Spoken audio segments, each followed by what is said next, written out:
All right, we got 3 award shows to vote for. Game Awards, which is this one.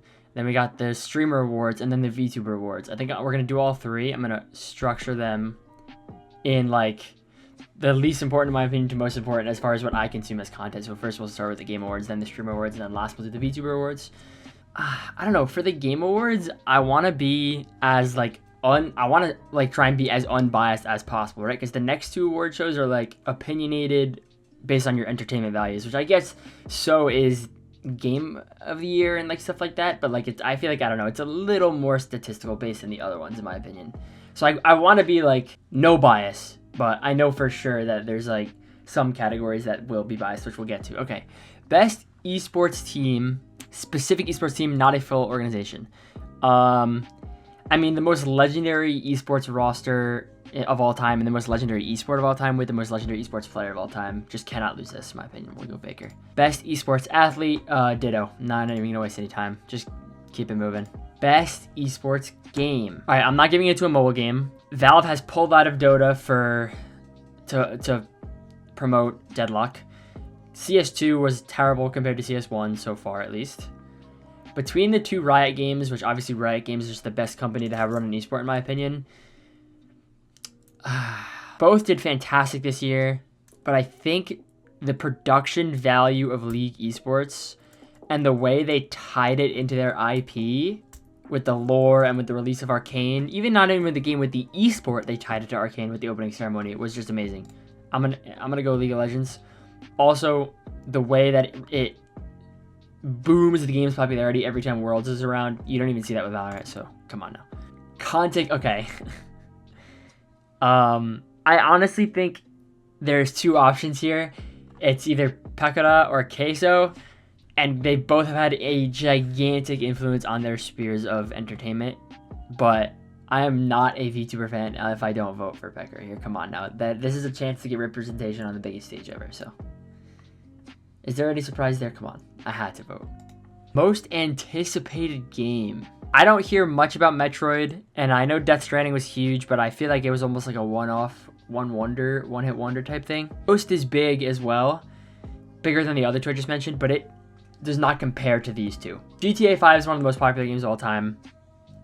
GTA 6 never coming out was a meme that even like normies knew about. But Monster Hunter Wilds, the beta, the 2-day long open beta broke Monster Hunter World, the most popular game in the series. It broke its all-time peak concurrent player record by 100K. I'm a new Monster Hunter fan though, so like I personally am more excited for Monster Hunter Wilds. 10 years ago, I was like, where's GTA 6, right? Like, I just have to vote for GTA 6. Unless Silk Song was on here, that'd be a different story, but like, I have to vote for GTA 6. Best adaptation, it's just Arcane. Yeah, I'm sorry. Best multiplayer. I feel like Mario Party Jamboree doesn't really embody multiplayer, even though it's the best game on this list. But I'm gonna vote for Helldivers because I think the buzz around Helldivers that it had on TikTok and like Twitch and stuff was huge. Like in that game's prime, I hate to give the production studio what they want because they're like not great. But not the game developers, the production studio or whatever it's called, the publisher. That's the word I'm looking for. Because they made some bad decisions, but they created a fantastic multiplayer experience for so many people who like were not playing PvE like multiplayer games. So I think that deserves it. No college football. I'm deadass. I'm not voting in this category. They're all terrible. Sorry, I hate sports games. Best sim strategy game. I've never heard of any of these, so I'm going to skip this one as well. I don't feel good making an uneducated vote. Family play, irrespective of genre or platform. Okay. This had some good gameplay, but I don't know. I feel like it was undermarketed. This was good as well. Same thing, though. Never heard of this. It's between Mario Party and Astrobot. I saw so many videos of, like, kids playing Astrobot and, like, people buying PlayStations for their kids for Astrobot. And I know it's up for Game of the Year, and I'm not voting for it for Game of the Year, so I'm going to go Astrobot. We'll give it its flowers here. Best fighting game. I don't have any experience with Granblue or Marvel vs. Capcom. Multiversus was a generational flop. It felt terrible.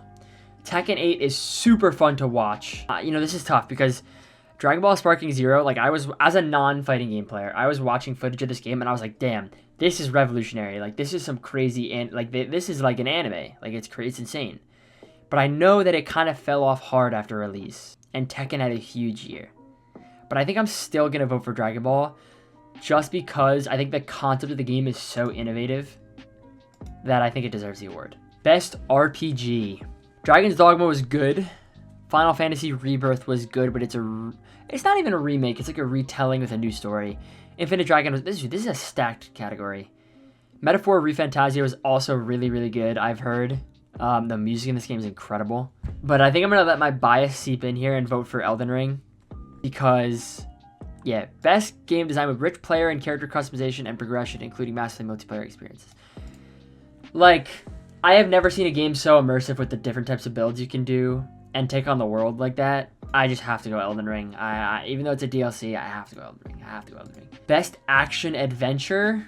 I really have no experience with any of these except for Astrobot, so I'm going to vote for Astrobot. Best action game. The action genre focused primarily on combat. Okay, Black Myth Wukong immediately jumps out to me, but low-key, it felt a little bit like Cutscene Simulator. I won't lie. It felt like not as bad as God of War was, but somewhere in between God of War and Elden Ring. So the combat was really cool, but I feel like it wasn't as immersive, right?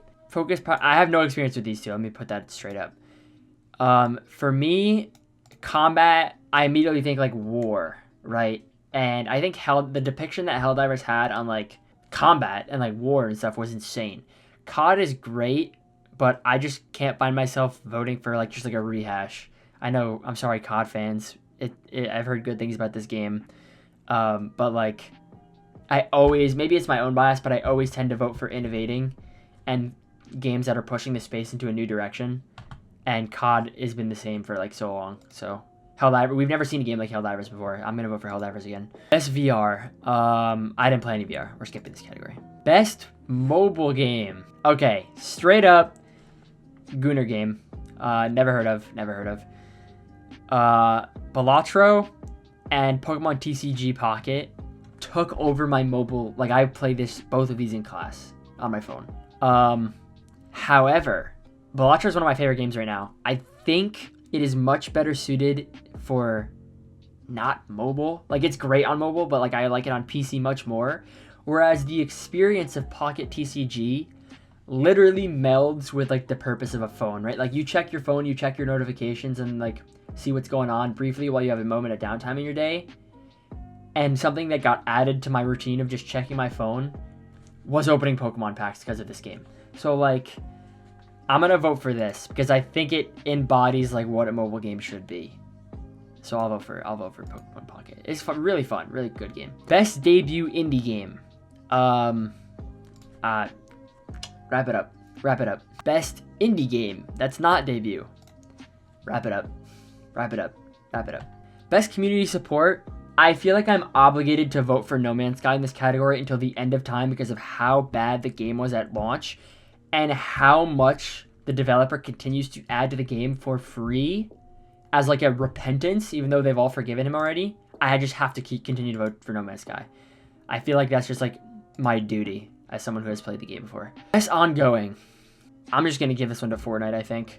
I would give it to Diablo 4, but Elon Musk plays it, and I hate that guy, so... I actually think Fortnite's done a really good job continuing to add things to their game and to keep like people who aren't even gamers into gaming. So we'll go Fortnite. Games for Impact. I didn't play any of these, so I will skip it. But good for these guys. Congrats on the nomination. Innovation and accessibility. I've seen people say Call of Duty was like good with its like colorblind options or something. I didn't play any of the other games, so like come on, I'll go COD. This is Aerith, right? Yeah. Best audio design. I'll give COD its flowers. It's been nominated a lot, and I feel like it always has a good sound design. The guns sound really nice. Go COD. Best score and music. I mean, isn't ReFantazio like a music-based game? Oh, but my GOAT, Nobuo, bro. One of the greatest composers of all time. Like, I have to vote for Final Fantasy. There's songs on my playlist from this game. Best art direction. Sorry, dude. I have folders of screenshots from Elden Ring, like gigabytes full. The art direction in that game is insane. It's insane. Best narrative. I'm gonna vote for Final Fantasy. I think the spin they put on the original Final Fantasy VII was super interesting, and seeing the memories from the original game pop up in the new version of the game and like have it affect the choices of the character and his memories and Cloud's memories and stuff.